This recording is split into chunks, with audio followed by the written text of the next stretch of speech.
If you remember back to the part on Plato, you'll remember he talked about removing children from the manners and habits of their parents, and indeed abolishing the family unit as a means of wiping out the old and bringing in the new way of things. The United Nations likes that idea, and it has instigated a war on parents through its education system. Youth Ant said, "The world will not change and find peace if there is not a new education." Dr. Brock Chisholm, former director of the United Nations World Health Organization, identified family loyalty, amongst other things, as a hindrance to this when he said, "To achieve world government, it is necessary to remove from the minds of men their individualism, loyalty to family traditions, national patriotism, and religious dogmas." Brock Chisholm also echoed Plato when he said, "What basic psychological distortion can be found in every civilization of which we know anything? The only psychological force capable of producing these perversions is morality, the concept of right and wrong. The reinterpretation and eventual eradication of the concept of right and wrong are the belated objectives of nearly all psychotherapy. If the race is to be freed from its crippling burden of good and evil, it must be psychiatrists who take the original responsibility." So the UN thinks that children having a concept of right and wrong is a bad thing. At first, children must have their views of right and wrong skewed, and then eventually taught that there is no such thing as right and wrong at all. The NGO that looks after education in the United Nations is UNESCO. UNESCO's constitution was written by an Illuminati Mason called Archibald MacLeish. He was a member of the Skull and Bone Society. The first director of UNESCO was Julian Huxley, the brother of Aldous Huxley.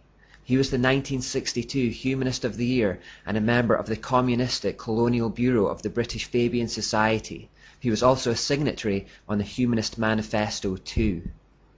Under Huxley's guidance, the United Nations produced a document called the Handbook for Teachers, and it reminded teachers of their role in preparing children for a world organization. Huxley said in 1948, "Its education program can stress the ultimate need for world political unity and familiarize all the peoples with the implications of the transfer of full sovereignty from separate nations to a world organization. Political unification and some sort of world government will be required." UNESCO explained, "If UNESCO is attacked on the grounds that it is helping to prepare the world's people for world government, then it is an error to burst forth with apologetic statements and denials. Let us face it, the job of UNESCO is to help create and promote world citizenship. When faced with such a charge, let us by all means affirm it from the housetops." They're not even pretending to hide it. So in whatever country you live, you may notice the media and education systems encouraging you to feel ashamed of your nationality, your history, or your politicians. This is designed to remove your allegiance from your nation so that you are more ready to accept global citizenship. But what about this war on parents they're waging? On the opening page of the UNESCO handbook it says, "Before the child has entered school, his mind has already been profoundly marked and often injuriously by earlier influences, i.e. parents, first gained however dimly in the home." UNESCO thinks that if you have been teaching your child the truth about God in the home, then you have injured their mind and that this needs to be undone in the school. Page 58 of the UNESCO handbook says, "As we have pointed out, it is frequently the family that infects the child with extreme nationalism. The school should therefore use the means described earlier to combat family attitudes. The whole aim is to undermine Judeo-Christian values and to eradicate it as an infection from the minds of children." Peter Hoagland perhaps sums up their attitude when he says, "Fundamental Bible-believing people do not have the right to indoctrinate their children in their religious beliefs, because we, the state, are preparing them for the year 2000 when America will be part of a one-world global society and their children will not fit in." They are, in fact, encouraging children to rebel against their parents' instruction, and by doing so they are of course breaking the fifth commandment to honor your father and mother. On page 8 of the Handbook for Teachers it says, "The kindergarten or infant school has a significant part to play in the child's education. Not only can it correct many of the errors of home training, but it can also prepare the child for membership at about age 7 in a group of his own age and habits. the first of many such social identifications that he must achieve on his way to membership in the world society. Again, they see the teaching of parents as errors that need to be corrected. Parents are today, therefore, being asked to hand their kids over to a system that will at the earliest possible age begin indoctrinating them with their philosophical ideas that run contrary to any Christians. We can also see from this quotation that they believe peer pressure will aid their cause.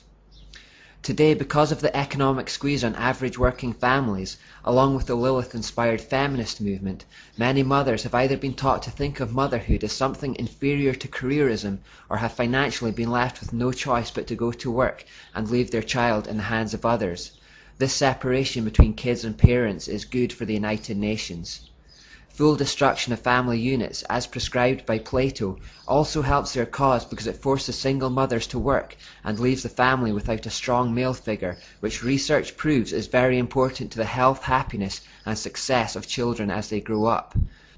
More to the point, the home is then robbed of strong male spiritual leaders. Satan has been waging a sustained attack on men and male identity for a long time, in the knowledge that if he can render them weak, disillusioned, and stunted spiritually, the rest of his work becomes a lot easier. I feel very strongly that Christian men need to waken up to the battle that is being waged on them and their masculinity. Christian families need to waken up as a whole to the fact that Satan wants to destroy that cohesive unit. This attack on male identity in particular is a whole other subject that needs to be addressed, but we need a generation of spiritual warriors here who are prepared to take the fight to the enemy. Some Christian parents have already seen potential harm in the state education system and have chosen to homeschool their children, or at least pull their kids out of certain classes. This is, of course, not acceptable in the coming New World Order. In Germany, it is already illegal to homeschool children, and in March 2011 a couple were jailed for withdrawing their child from a sex education class. Here in the UK, on 18th of October 2009, the British Government Schools Minister Diana Johnson went on to BBC Radio 4's Sunday programme hosted by Roger Bolton and explained that some evangelical parents may need monitoring by the state because they may intimidate their children with ideas about God, sin and hell. She explained that they were reviewing the rules of home education, and as part of the shake-up, the government wanted state education officials to have the right to interview homeschooled children without their parents being present. The intention, of course, is to identify and prosecute those parents who are giving their children Christian ideas that go against those of the New World Order. Are these the actions of a free nation, when the government wants to prosecute people who think the wrong things, believe the wrong things, and speak the wrong things?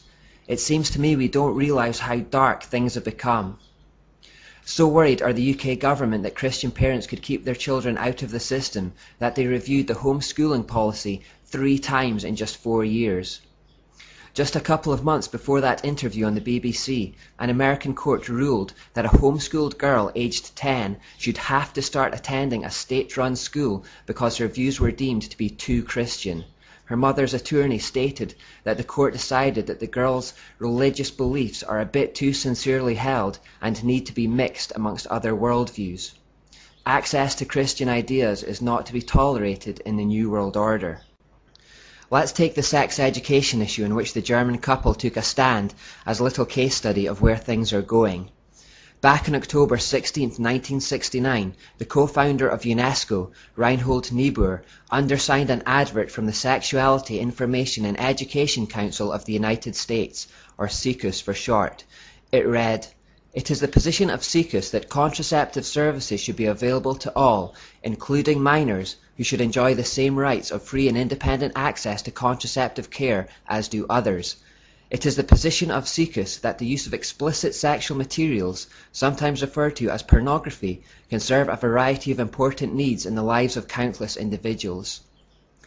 So UNESCO approve of the idea that everyone, including minors, should have access to contraception, and they approve of the use of explicit pornography in their education. Fast forward to 9th of March 2011, where it was reported in the UK that explicit and permissive sexual material has just been cleared for children as young as 5 years old in the name of education. Despite this education already having led to explosions in sexual promiscuity, disease and teenage pregnancies, this line has not been abandoned. Quite the opposite. the age at which children have access to it is reduced. Furthermore, free contraception is now widely available to facilitate early sexual activity, which is promoted as safe, but which is anything but. Disease has skyrocketed. These policies daily help destroy the lives of young people around the world. The reason it's not being reversed is because they're not really concerned about the well-being of individuals. The primary aim of the whole United Nations organization is to usher in the required conditions for their Christ Lucifer. The end justifies the means in their eyes. As the parents in Germany found out, they are jailed if they try to keep their children away from it.